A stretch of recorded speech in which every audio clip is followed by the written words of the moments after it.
Y'all, this week is Coping with Dysphoria week, and today's host is Kyle. I like saying that, I'm a nerd, don't judge me.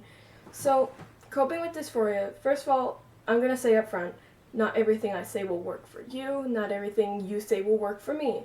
I don't know you personally, I don't know what works for you. I'm just saying what I've seen other people do and what I do. So coping, if you didn't know, it means that it's some way to get your mind off of something.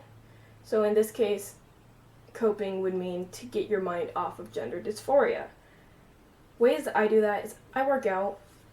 Working out, it basically makes you feel better. Like if you're depressed, it makes you feel better. It's not going to work for everyone. It'll work for some people. It's supposed to scientifically work, but some people doesn't work for them, and that's okay.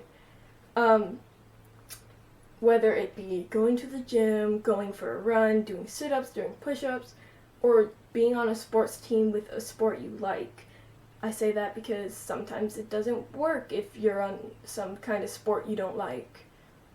You just have to be able to get engulfed by whatever it is. Another thing I do is I read. Reading is easy for me to do because I write as well.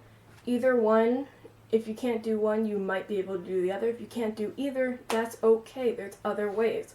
But writing, you don't have to write about trans-related stuff. You can write about anything. Or you can do poetry, or you can do any kind of literature. Now, reading, I like it because you get, sucked into the book. You imagine what's going on, and you totally forget what's on your mind. Another thing you can do, but I don't do, is you can draw. Whether it be coloring, painting, drawing, any kind of art. It works. It won't work for me, but it might work for others. Basically, just do something that's a little more complex than usual if you're drawing, because if you just draw mindlessly, it's still going to be on your mind. Draw what you're feeling, what your friend is feeling, draw anything you can think of. Another thing you can do is what I do. I listen to music. I listen to either angry music or sad music. Try to listen to more angry or happy music, because if you're sad, it might just suck up into you. You might just take that energy and be sad too. So another thing I've heard that people do, they pack, but personally sometimes I do, sometimes I don't. It depends. If it's my time of the month, I don't pack. I don't know if other people do, but I personally don't. I don't want to get my sock dirty because I don't have a packer yet.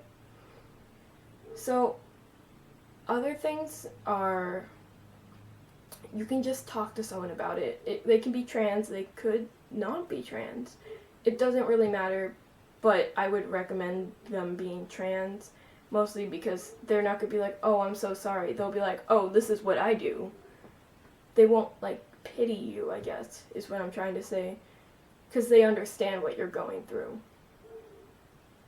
You can do homework. I know a lot of you are like, hey, don't bring that up. This is my time out of school. Sometimes homework does work. And just while I'm in the topic of all of this, coping, it doesn't work 24/7, so don't expect this to get your mind off of whatever you think about 5 hours from now. It's not going to work 24/7. You have to expect that it only works during this activity. So another thing people do, I do it sometimes, play with your animals. If you don't have animals, go to your neighbor's house, play with their animals, whatever you need to do. You can go play outside with your neighbors. When I was younger, I used to go throw a football with my neighbor Nick. I'm older now, I don't really throw footballs with him. I go swimming with him now, even though that makes me dysphoric.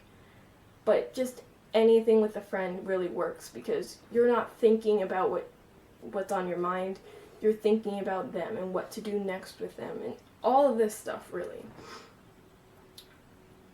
And if you're dealing with gender dysphoria and it's physical appearance and you can't cope with it in these ways, another thing you can do, if it's how you look, how you present masculine, get your dad's old clothes or your brother's clothes or something baggy, basically.